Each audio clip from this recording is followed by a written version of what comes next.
Buenas tardes a todos. Continuamos, mejor dicho, más que empezar, continuamos una serie de mesas redondas y de actividades en torno a la exposición de la copla en la Biblioteca Nacional, que se inauguró el 3 de febrero y que continúa todavía, digamos, ahora con otro aspecto importante, que es este de cultural y debate.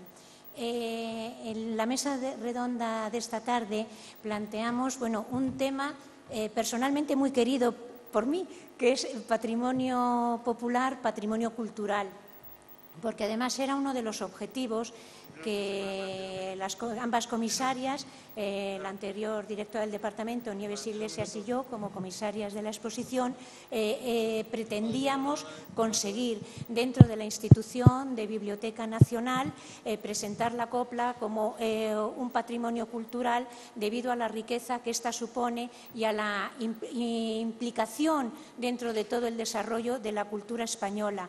Evidentemente era un reto, y yo creo que todavía sigue siendo un reto, el conocimiento, por una parte el conocimiento de la copla como patrimonio popular y elevarla a patrimonio cultural español. De hecho, todavía no está muy libre de prejuicios, ¿no?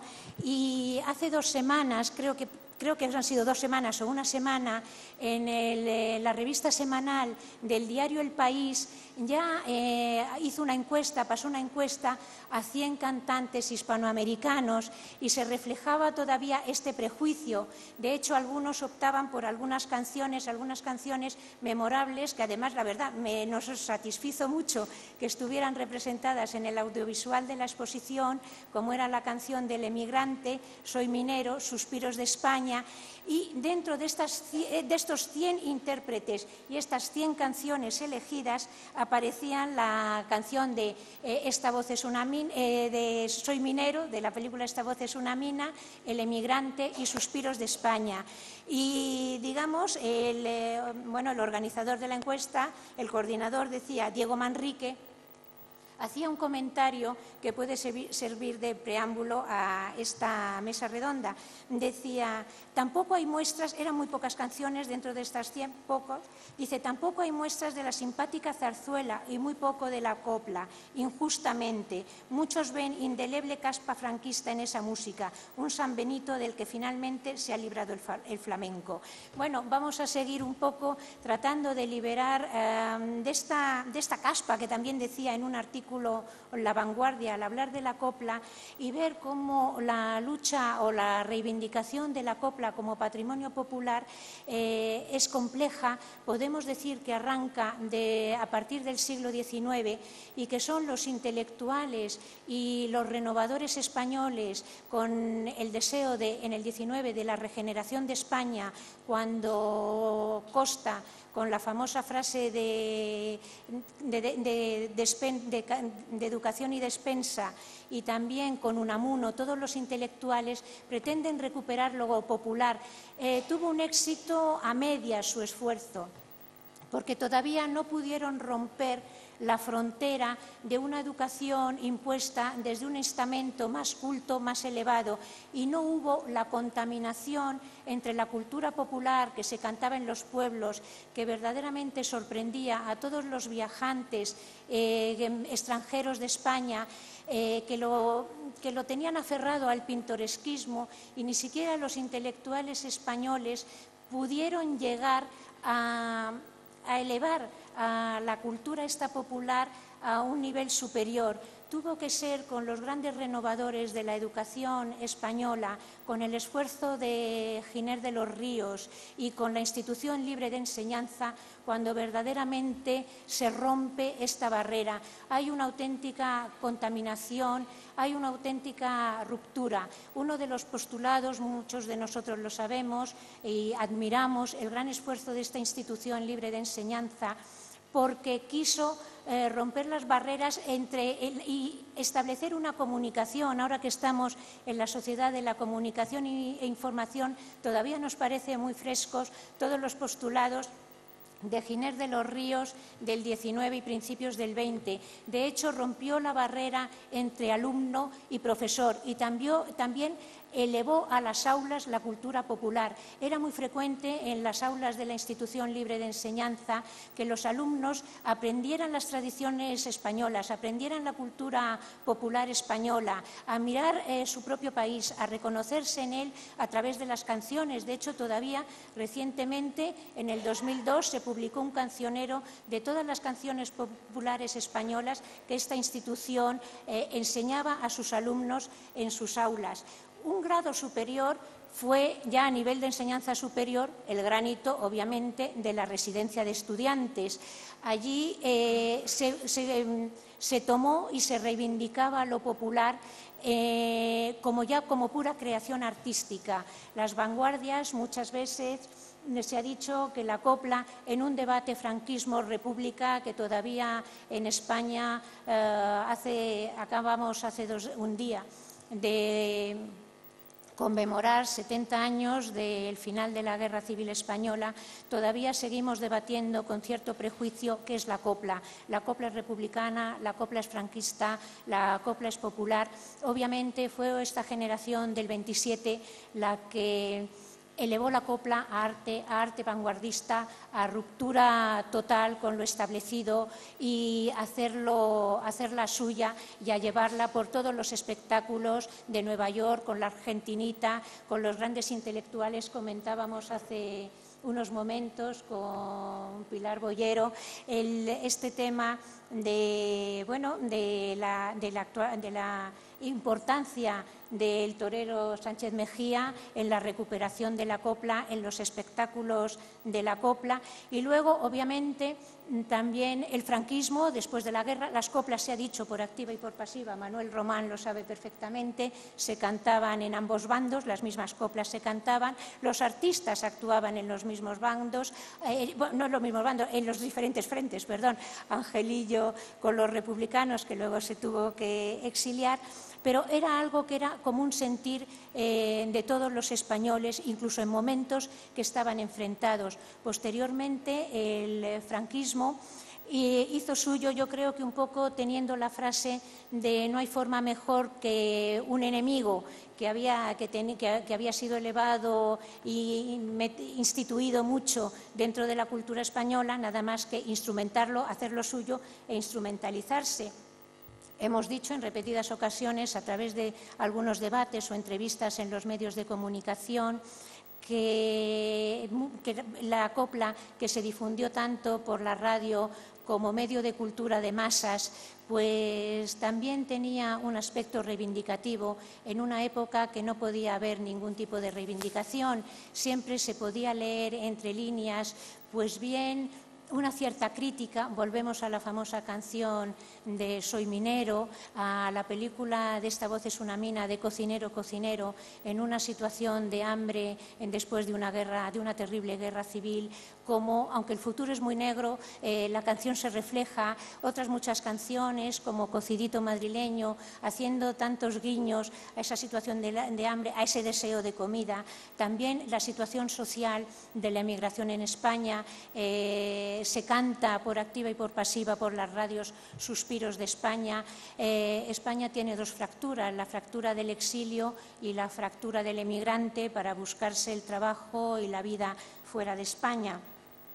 Entonces, todo esto permite que este patrimonio popular vaya calando y que todos nosotros, de una forma o de otra, nos sintamos siempre identificados con esta música. Es muy curioso oír a personas ya de mi generación, de los 40, 50 años que tenemos, cómo recordamos, aunque no hayamos participado mucho, pero siempre nos recordamos los patios muchas veces de vecindad, donde se repetían estas coplas, a pesar de ser, pues a lo mejor incluso unos enloquecedores fans de la cultura beat, de la cultura pop. También hay que reconocer que la copla tiene un poco de pop por esa cultura popular, ¿no?, que conlleva.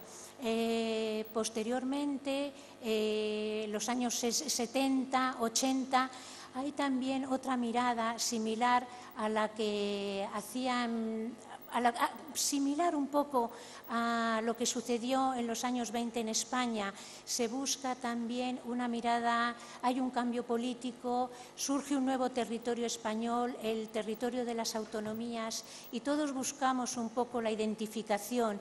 Y qué mejor que identificarnos en nuestra música, en nuestra propia idiosincrasia. Entonces se recupera también la música, las canciones, y además en todos los ámbitos empieza a trascender evidentemente lo musical. En la exposición tenemos una muestra de cómo los grandes integrantes de la cultura, curiosamente catalana, y también de la movida madrileña, recuperan la copla, la recupera Pedro Almodóvar, la recupera Nazario en la satírica edición o obra de El Víbora, que reinterpreta, está expuesta en la exposición, reinterpreta con una estética del momento, de cómic, algunas de las canciones inmortales, como pueden ser, y que además creo que Pilar nos va a interpretar una de ellas,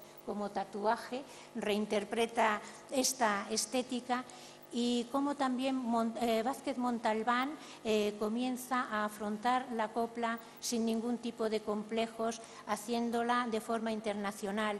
Para ello también es un momento muy importante, porque en los años 80, por primera vez la UNESCO, España también quiere incorporarse a nivel internacional a toda la recuperación de su patrimonio. En los años 80, la UNESCO, en la Conferencia Internacional de la Cultura, por primera vez habla del patrimonio popular, habla del patrimonio no tangible, que se consolida muy recientemente, en el 2003, en toda la Carta de la UNESCO del patrimonio no tangible.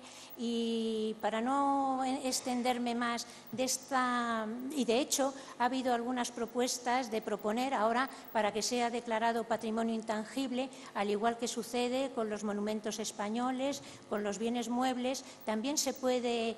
Estamos en la Administración, esa cosa tan espantosa de elevar un expediente para que este patrimonio intangible pueda constituirse en patrimonio cultural, no solo nacional, sino también internacional, que sea la gran aportación de España al rico y variado patrimonio intangible internacional.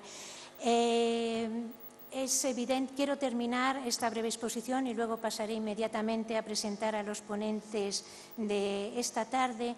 Quiero terminar con una descripción que hace Vázquez Montalbán de la copla, de lo popular y de estas características.